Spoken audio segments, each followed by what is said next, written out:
Lời đầu tiên, xin gửi lời chào đến toàn thể quý vị và các bạn. Vậy là chúng ta lại gặp nhau trong ngày hôm nay để tiếp tục khám phá tập 2 của bộ truyện ma kinh dị dài tập Ranh giới tội ác. Trong tập đầu tiên, vẫn còn nhiều điều bí ẩn chưa được giải đáp. Liệu trong tập này, màn sương mờ ảo ấy có được vén lên? Những bí ẩn nào sẽ được hé lộ? Hãy cùng nhau bước tiếp vào câu chuyện đầy ám ảnh này. Đức Minh lặng lẽ quan sát người đàn ông đó rồi nói dứt khoát: anh ta không phải hung thủ đâu. Tại sao anh khẳng định như vậy? Đức Minh nhìn Hoàng mỉm cười rồi nói: anh quên tôi là bác sĩ tâm lý hay sao? Anh nhìn biểu hiện của anh ta đi. Từ lúc được hỏi về bằng chứng ngoại phạm những ngày qua, mặt của anh ta khá căng thẳng. Hai chân anh ta bắt chéo nhưng không ngừng vặn vẹo, chứng tỏ anh ta có điều gì giấu giếm. Nhưng khi bị cáo buộc là hung thủ giết Ngọc Anh thì cơ mặt anh ta giãn ra tức thì, còn khẽ mỉm cười và thở phào. Anh nghĩ một kẻ giết người tại sao lại thể hiện thái độ đó? Đức Minh nhìn người đàn ông rồi nói tiếp: còn nữa, một tay của anh ta luôn luôn day day ngón giữa và ngón út của tay còn lại. Theo kinh nghiệm y khoa của tôi, ngón giữa và ngón út tồn tại hai huyệt trung sung và thiếu sung. Khi con người ta lo lắng và sợ sệt điều gì đó, ta hay bấm hai huyệt đó để loại trừ nỗi sợ và bất an. Điều này cho thấy anh ta là người khá nhút nhát. Tôi thấy Ngọc Anh chết vì bị cắt cổ. Anh nghĩ một người nhát như anh ta có dám làm không? Anh ta đang che giấu điều gì đó, có thể là chuyện không minh bạch, nhưng tôi khẳng định anh ta không thể nào là hung thủ giết người. Trung úy Hoàng cũng nhìn theo Minh, chăm chú quan sát rồi nói: biểu hiện bên ngoài cũng chưa chắc được điều gì. Chừng nào anh ta còn chưa có bằng chứng ngoại phạm thì vẫn nằm trong diện tình nghi. Mời anh qua bên kia lấy lời khai. Đức Minh đi theo Hoàng. Anh kể ra tất cả những gì anh biết về Ngọc Anh, ngay cả bệnh của cô, ngoại trừ chuyện của cô và người yêu đồng giới, bởi vì chuyện này thuộc vấn đề riêng tư của bệnh nhân, anh không thể tiết lộ. Sau khi Minh lấy lời khai xong thì một đồng chí khác cũng vào thông báo: Mạnh cũng vừa hoàn thành việc thẩm vấn, anh ta không liên quan tới cái chết của Ngọc Anh.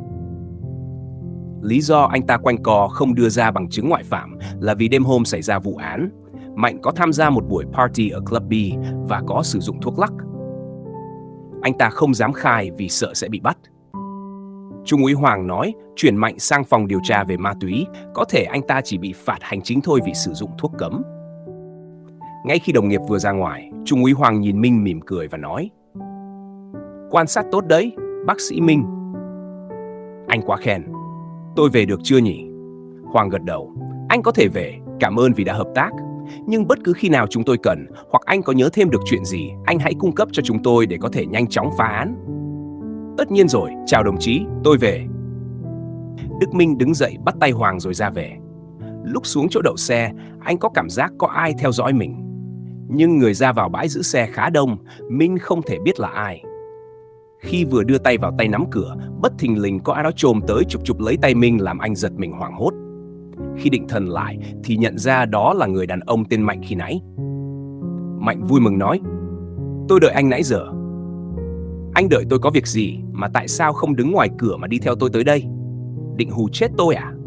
Mạnh nói: tôi xin lỗi nha, tại tôi muốn gặp riêng anh. Đứng ngoài cửa sợ người ta nhòm ngó. Ủa, ở đây cũng đông người mà. Người ta đang nhìn tôi với anh đó. Anh bỏ tay tôi ra đi. Nắm tay tôi nãy giờ rồi.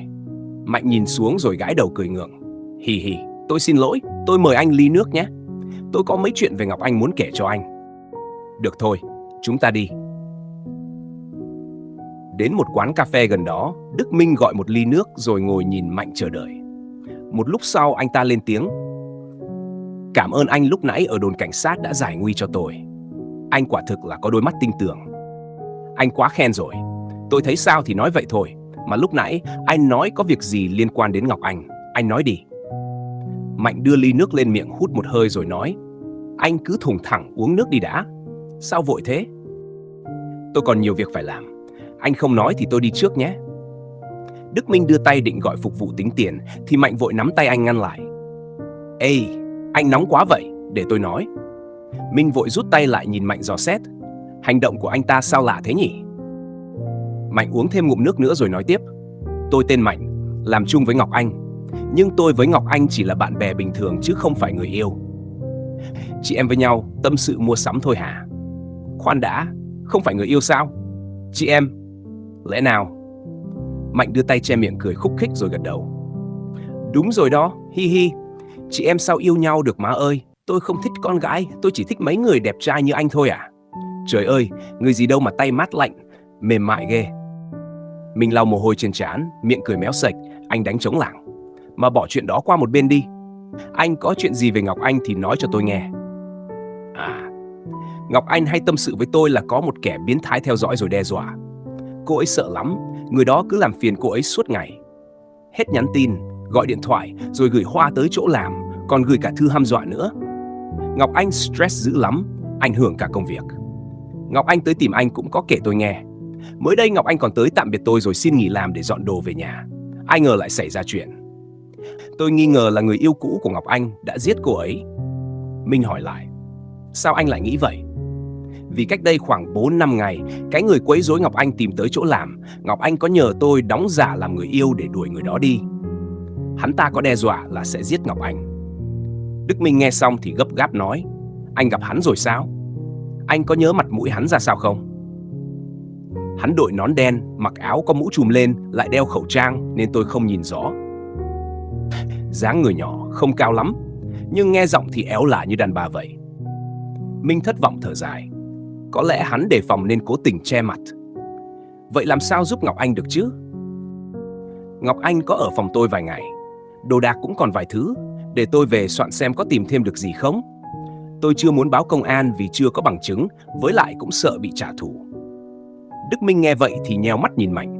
Nên anh kiếm tôi cho có đồng minh hả? Mạnh cười hì hì đáp, không hề nha. Tại tôi cũng muốn giúp Ngọc Anh mà không tin tưởng ai cả. Chỉ có anh thôi, vì anh là bác sĩ của cô ấy, cho nên tôi mới tìm anh. Vì anh đẹp trai nữa. Đức Minh bật cười sau câu nói đó của Mạnh. Hai người trao đổi thông tin với nhau để tiện liên lạc. Minh còn cẩn thận xin địa chỉ nhà Ngọc Anh để đến viếng. Họ hẹn nhau ngày hôm sau cùng đến đám tang của Ngọc Anh.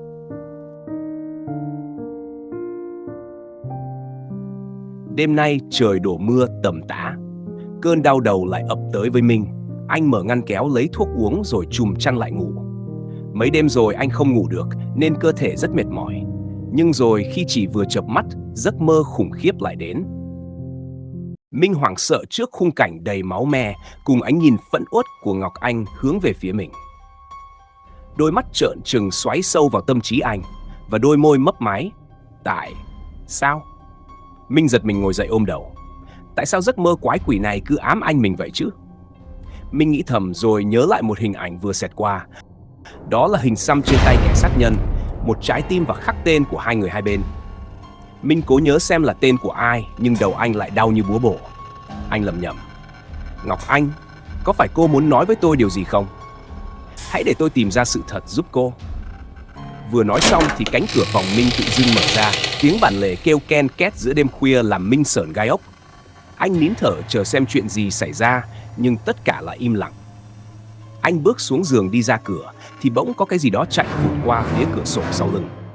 Minh quay ra đằng sau, nhưng chỉ nhìn thấy cái rèm cửa bay nhẹ nhẹ. Lại có cái gì đó vụt chạy sau lưng. Minh giật mình quay ra, chạy ra cửa. Có một cái bóng đen vừa chạy vào cái phòng ở góc nhà. Căn chung cư của Minh có 2 phòng, anh và Linh chỉ ở một phòng. Còn phòng đó dành cho khách hoặc người nhà của Minh tới chơi, nhưng lâu nay không có ai lên thăm. Căn phòng đó luôn khóa kín. Vậy sao bóng đen đó vào được nhỉ? Không lẽ là trộm sao? Minh nghĩ vậy rồi hồi hộp tới bàn bếp cầm cái chày nắm chặt trong tay từ từ bước về phía căn phòng. Đưa tay vặn nắm cửa, căn phòng vẫn khóa chốt ở ngoài. Vậy bóng đen lúc nãy đi đâu chứ? Minh buông cái chày, nghĩ là mình nhìn nhầm. Anh toan quay đi thì cánh cửa đột nhiên mở ra thật mạnh. Đập dầm vào tường làm bụi lâu ngày trong phòng bay mù mịt, bay cả vào mắt Minh. Anh đưa tay dụi rồi nhìn vào bên trong. Căn phòng hoàn toàn không có ai, ngoài một cái giường và tủ. Cầm chặt cái chày, anh chậm chậm bước vào, đưa tay bật công tắc nhưng có vẻ đèn đã bị hư. Anh quay ra thì giật mình buông rơi cái chày, vì anh vừa nhìn thấy ở góc phòng có đôi mắt trắng dã đang trừng trừng nhìn anh. Minh hoảng sợ đến mức không nhúc nhích được. Anh cứ đứng như trời trồng nhìn vào góc phòng.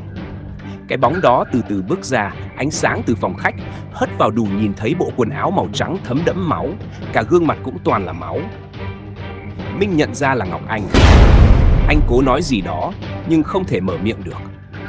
Ngọc Anh bất ngờ kêu thét lên ghê rợn rồi nhảy chồm vào người Minh rồi tan ra như bọt biển. Minh té xuống bất tỉnh nhân sự. Sáng hôm sau, tiếng chuông cửa vang lên in ỏi làm Minh nheo mắt tỉnh dậy. Anh vỗ vỗ đầu nhìn lại, thấy mình đang nằm trước cửa phòng khóa trái. Anh ngạc nhiên không biết tại sao lại ngủ ở đây, trong khi rõ ràng tối hôm qua đã nằm trên giường. Tiếng chuông và tiếng đập cửa cắt ngang dòng suy nghĩ của Minh. Anh loạng choạng ra mở cửa. Cửa vừa mở, Mạnh tràn vào như một cơn gió, miệng liếng thoáng. Trời ơi, anh làm gì mà lâu mở cửa vậy hả? Tôi đập cửa muốn bong cả gân nè, bấm chuông muốn liệt cả ngón tay luôn nè. Kỳ ghê à, hẹn người ta xong cho leo cây, gọi điện thoại không nghe máy. Minh giơ tay ra hiệu cho Mạnh im lặng. Anh nhăn nhó hỏi, sao biết nhà tôi? Tôi hẹn hò gì với anh mà anh sùm lên vậy? Thì cái gì mình muốn biết, mình phải tìm cách để biết thôi. Tìm đường vào tim anh thì khó chứ tìm nhà anh dễ quá trời. Minh nhăn mặt tỏ vẻ bực bội. Không đùa nữa, anh tới đây có chuyện gì? Trời ơi, hôm qua anh hẹn em hôm nay mình cùng đi tới nhà viếng Ngọc Anh còn gì. Minh đập tay lên trán rồi cười ngượng với Mạnh. Tôi quên mất, xin lỗi nha. Đợi tôi một lát, tôi thay đồ rồi cùng đi.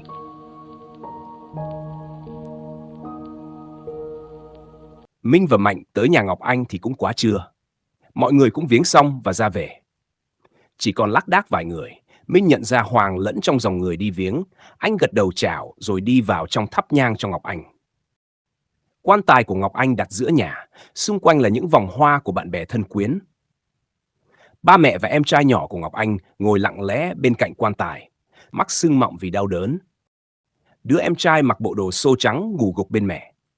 Nhìn cảnh tượng thật là xót xa. Mạnh thắp nhang xong thì đứng qua một bên chờ Minh. Anh nhận cây nhang từ ba của Ngọc Anh cắm lên bát nhang. Anh giật mình vì hình như mắt của Ngọc Anh trong di ảnh vừa chớp một cái. Minh dụi mắt nhìn lại thì không thấy nữa. Bỗng nhiên, bên tai Minh văng vẳng giọng nói khàn đục. Tại sao? Minh hốt hoảng nhìn xung quanh. Chỉ thấy Mạnh đứng nói chuyện với ba của Ngọc Anh. Vậy tiếng nói đó phát ra từ đâu? Anh quay ra đằng sau cũng không thấy ai. Khi vừa quay vô, anh thất kinh hồn vía suýt té khi thấy đứa em trai của Ngọc Anh lúc nãy còn ngủ gục bây giờ đang ngồi thẳng lên, đôi mắt trợn trừng long sòng sọc nhìn về phía anh. Anh Minh! Anh Minh! Tiếng kêu như kéo Minh về thực tại. Anh giật mình nhìn qua thì thấy Mạnh đang gọi mình. Anh vội nhìn lại thì cậu bé vẫn đang gục đầu lên vai mẹ ngủ say sưa. Tim Minh đập loạn xạ, tay chân bắt đầu run rẩy mất kiểm soát. Anh gượng cười đáp lại mấy câu xã giao với ba của Ngọc Anh rồi nhanh chóng ra xe đi về. Mạnh chạy theo gọi giật ngược. Anh Minh, đợi tôi một chút. Minh dừng lại, chờ Mạnh tới gần, anh hỏi trong mệt mỏi. Có chuyện gì không? Nếu không quan trọng thì để khi khác nhé. Tôi có việc phải đi. Tôi thấy sắc mặt anh cũng không được tốt. Thôi anh về nghỉ đi. Chuyện này tôi cũng chưa chắc chắn, để nói sau cũng được. Anh về được không? Hay để tôi đưa về nhé? Minh cảm thấy không tiện, đang định từ chối thì cơn đau đầu ập tới, khiến anh lảo đảo suýt té. Bất đắc dĩ, anh đành để Mạnh lái xe. Lên xe, anh ngủ thiếp đi cho tới lúc Mạnh lay anh dậy để lên nhà. Mạnh trao chìa khóa xe rồi bắt taxi để về. Minh mệt mỏi mở cửa vào nhà, vào phòng lấy thuốc uống rồi lim dim ngủ tiếp. Không biết Minh đã thiếp đi bao lâu nữa, chỉ biết lúc tỉnh dậy thì trời tối om. Liếc nhìn đồng hồ trên kệ thì đã 5 giờ sáng. Minh chống tay ngồi dậy, đưa chân tìm dép nhưng không thấy. Anh nghĩ thầm, lạ nhỉ, mọi ngày mình để dép ở đây mà. Mình tới chỗ công tắc bật điện lên cũng không thấy dép. Anh tặc lưỡi bỏ ra ngoài, bật đèn sáng trưng căn nhà. Bỗng anh giật mình khi thấy đôi dép nằm chỏng chơ giữa nhà, cái áo khoác cũng bị vứt dưới sàn. Rõ ràng mình đâu có vứt áo ở đây. Mình đâu phải say rượu đâu mà không nhớ gì. Mình tỉnh táo lắm mà, sao lạ kỳ vậy không biết. Minh lắc đầu bất lực vì không nhớ chuyện gì xảy ra. Anh lấy đồ vào nhà tắm, bật vòi sen rồi thả mình dưới dòng nước ấm. Đột nhiên, anh cảm thấy một cơn đau rát nhói lên ở phần thân dưới. Khi cúi xuống nhìn, anh hoảng hốt thấy nơi đó của mình đang rỉ máu. Minh hoang mang không biết bản thân đang gặp chuyện gì nữa. Anh vội xả nước rồi lau người thay đồ. Nhìn vào gương, Minh nhận ra trên ngực và tay anh có vài vết xước rất mới. Đến lúc này, Minh thật sự lo sợ, lòng anh ngập tràn nỗi bất an. Rốt cuộc mình đang bị cái gì vậy chứ? Mấy ngày nay toàn gặp chuyện kỳ lạ, sao cơ thể mình lại bị thương chứ? Hôm qua về mình đâu có đi đâu, cũng đâu có va chạm ở đâu nhỉ? Minh ngồi bần thần một lúc thì vội vã ra xe chạy thẳng đến phòng khám của bác sĩ Hùng, một người bạn thân của anh. Sau khi khám cho Minh xong thì Hùng thông báo, ông không sao đâu, chỉ bị rách một mảng da thôi. Bôi thuốc là sẽ khỏi, mà lần sau làm chuyện ấy nhẹ nhàng thôi. Làm gì mạnh bạo đến nỗi rách cả của quý vậy cha nội. Ông tào lao gì đấy? Tôi với Linh chia tay cả tuần nay rồi, có gặp nhau đâu. Sao tôi lại bị như thế? Hùng nhún vai. Sao tôi biết được? Tôi khám thấy sao thì tôi nói thế thôi. Này, hay là lại đi ăn bánh trả tiền đấy. Cẩn thận không bị bệnh là toi đấy. Thuốc đây, về bôi ngày 3 lần nhé. Minh đỏ mặt tía tai quát. Thôi đi, quen tôi bao lâu rồi, ông không biết tính tôi ghét nhất cái vụ đó hay sao? Tôi đâu phải loại người như vậy. Thôi tôi về đây, bác sĩ dỏm. Thế không lấy thuốc à? Không bôi là không khỏi đâu đấy. Minh đi ra cửa rồi chợt quay vào giật hộp thuốc trên tay Hùng rồi nhấn mạnh. Bác sĩ dỏm. Hùng phì cười trước thái độ của bạn. Khi Minh vừa đi khỏi, Hùng mới giật mình nhớ ra quên dặn Minh uống kèm thuốc kháng sinh chống viêm, cho nên móc điện thoại ra gọi cho bạn mình. Minh nghe máy xong thì chợt thấy điện thoại có thông báo cuộc gọi nhỡ mà anh không để ý. Anh vội mở ra xem, là Mạnh. Mạnh gọi nhỡ cho anh 5 cuộc điện thoại từ tối hôm qua. Minh nghĩ bụng, có chuyện gì gấp mà anh ta gọi mình nhiều vậy nhỉ? Minh bấm gọi lại nhưng chỉ toàn thuê bao. Gọi thêm vài lần nữa vẫn thuê bao. Minh lắc đầu bỏ cuộc. Điện thoại báo đầy bộ nhớ tin nhắn, Minh bấm vào xóa những tin nhắn không cần thiết để nhẹ máy, thì anh giật mình khi thấy tin nhắn của Mạnh. Minh mở ra đọc. Tôi tìm được một số tấm hình và bằng chứng của kẻ giết Ngọc Anh rồi. Tối nay 7 giờ, gặp anh ở quán cà phê Melody nhé. Tin nhắn này được gửi lúc 5 giờ 30 chiều hôm qua, lúc đó anh còn đang ngủ. Nhưng tin nhắn này đã được đọc rồi. Anh đã đọc lúc nào nhỉ? Rõ ràng anh ngủ một mạch tới sáng kia mà. Hàng trăm câu hỏi cứ xoay vòng trong đầu khiến não Minh muốn nổ tung. Anh ngồi trong xe một lúc rồi mới nổ máy đi về hướng phòng khám của mình. Chiều hôm đó, tại sở cảnh sát, Trung úy Hoàng triệu tập cuộc họp khẩn. Ngay khi mọi người vừa ổn định, Trung úy Hoàng ra hiệu cho trợ lý Phát cho mỗi người một tập hồ sơ rồi nghiêm giọng nói. Lại có thêm một vụ giết người nữa, nạn nhân cũng bị giết với cách thức y hệt như nạn nhân Ngọc Anh. Chết với một vết cắt sâu trên cổ. Và cũng có dấu hiệu có quan hệ tình dục trước khi chết. Một viên cảnh sát lật hồ sơ ra rồi bày tỏ sự ngạc nhiên nói. Đây là Mạnh, người yêu của Ngọc Anh mà sếp. Đúng anh ta rồi. Hôm trước tới đây cho lời khai mà. Sao lại? Trung úy Hoàng gật đầu tiếp lời. Anh ta được phát hiện chết ở một khách sạn vùng ngoại ô. Khi quá giờ trả phòng mà không thấy anh ta xuống quầy thanh toán nên lễ tân lên kiểm tra. Gõ cửa hoài không có hồi đáp. Phá cửa vào thì thấy anh ta đã chết trên giường. Thủ pháp của hung thủ giống hệt với vụ của Ngọc Anh nên chúng ta được phép xếp hắn vào loại sát thủ liên hoàn rồi, thưa sếp. Hoàng đan các ngón tay vào nhau, thở dài nói. Đúng vậy, nhìn cách thức ra tay của hai vụ án thì chắc chắn hung thủ là cùng một người. Một cảnh sát nữ lên tiếng. Eo ơi, vậy thì hắn là sát thủ biến thái rồi. Lần trước hắn cũng xâm hại nạn nhân Ngọc Anh. Lần này nạn nhân Mạnh cũng bị xâm hại. Ghê quá. Nam hay nữ gì hắn cũng chơi tuốt. Có thể hắn bị lệch lạc về tâm lý sinh dục, hoặc là hắn thuộc LGBT nhóm bisexual, nghĩa là hắn có thể vừa yêu nữ, vừa yêu nam. Mọi thứ chỉ mới là phỏng đoán, bắt được hắn thì sẽ sáng tỏ thôi. Hoàng nói xong thì đưa cho mọi người thêm một xấp tài liệu nữa rồi nói. Đây là thông tin của Mạnh, mọi người chia ra đi thu thập thông tin nhé. Phải gấp rút vì đây là tên sát nhân biến thái, có thể hắn sẽ tấn công thêm nhiều người nữa đấy. Rõ sếp. Tất cả giải tán cuộc họp rồi, chia nhau đi điều tra. Còn một mình Hoàng ngồi lại. Anh nắm chặt tay, nhìn tấm hình chụp Mạnh rồi tự trách mình không thể bảo vệ được Mạnh. Vì mới hôm qua, Mạnh còn gọi cho anh, hẹn sẽ cùng Minh đến gặp anh để cung cấp manh mối vụ án của Ngọc Anh.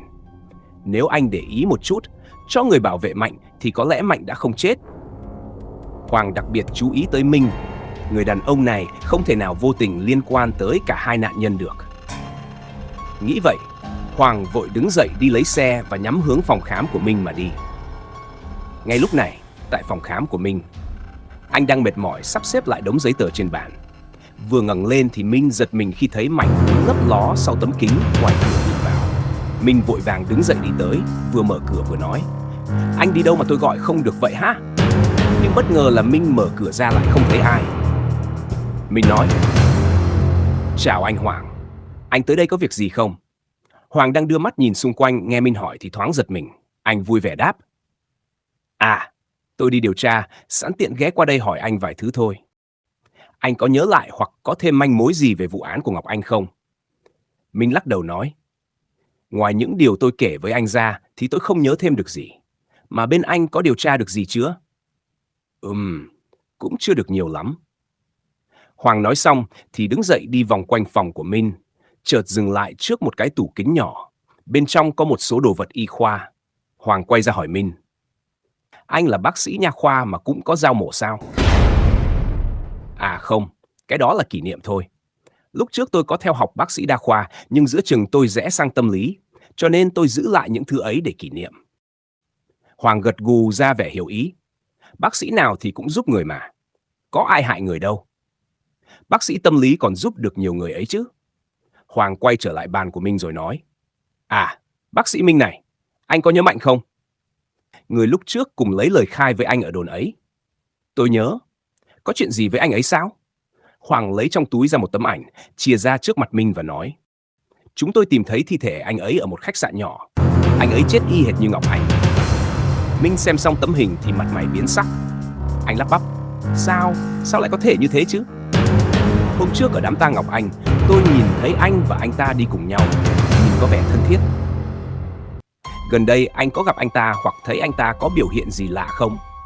Minh vẫn còn chưa hết bàng hoàng, anh trả lời bằng giọng run run: "Không, hôm đó tôi mệt nên tôi về trước, rồi ngủ tới gần sáng hôm sau mới dậy. Tôi không gặp lại anh ta." Vậy là chúng ta vừa kết thúc tập 2 của câu chuyện với nhiều nghi vấn chưa lời giải. Hình xăm trên tay kẻ sát nhân có ý nghĩa gì?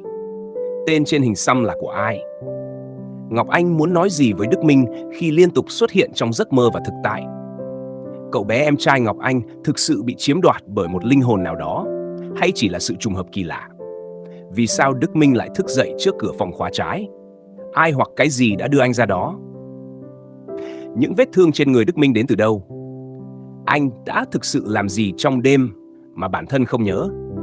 Mạnh có thực sự chỉ là một người bạn quan tâm Đức Minh, hay anh ta còn biết nhiều điều hơn những gì anh ta thể hiện?